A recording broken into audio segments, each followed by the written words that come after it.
everything moved over here, both of our samples, and the first sample in the Ellemeyer flask, if you can see in there, it's already precipitated. So I've already added the water to this, so we'd be ready to actually start filtering this. But I haven't done any of that to over here. So this is just chilled. So it's after it was cooked. It still looks like a water throughout.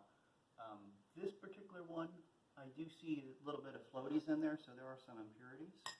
But we're now ready to add the water. Now, technically, I could have already added the 20 drops because we do that right away. And actually, as we add it, get this clear, it's fogging up awfully quick. We should see precipitation form just as it drops in. Now, it's fogging up awfully quick, but there are ever so tiny little flakes in there. All right, so what I'm going to do, I'm just going to go ahead and add about my 20 milliliters in here. Approximate's good enough. It's easier on the flask because they have the little lines on them. But here, I'm just going to fill this all the way up to the lines, and then I'm going to put it back in here and let it finish doing its thing. It's going to give it about 10 minutes to actually fully precipitate out. But we've already had that happen over here. So this one is ready to filter. So I have my Buchner funnel.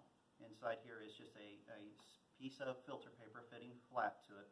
And I went ahead and weighed that filter paper so I can actually use that to get my masses.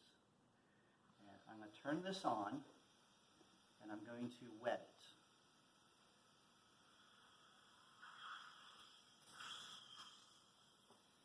And now, I'm just going to swirl this up so it pours out relatively quick, easily. So I'm going to try to pour it so all the solid stays right in the middle.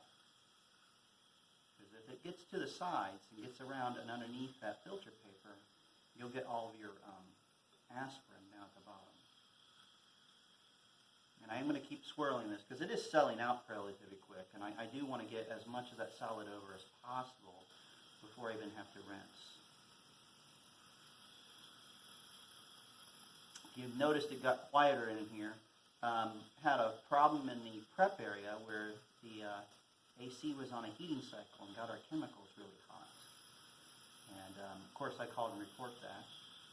And our physical plant essentially had to shut down the AC in this room to get the whole system to reset, which is why the fume hood's turned off. So it's getting hot in here. It's cooking these two things.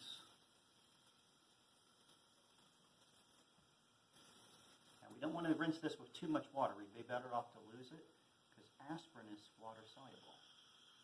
And the more you rinse it, the more you're likely to wash your stuff away. Matter of fact, just by doing that little bit of water, we can, or a little bit more water, we can see that it actually got a little bit cloudy in there, down in there. Now, I'm just going to let that sit and have the vacuum suck on it for a while, but we do have the heat lamps, and we're going to dry that out and get a good weight of it. And I'm going to do the same thing over here once it actually filters out of precipitate, and then we'll do that second step for this one where we do the purification of it. So hold on a second.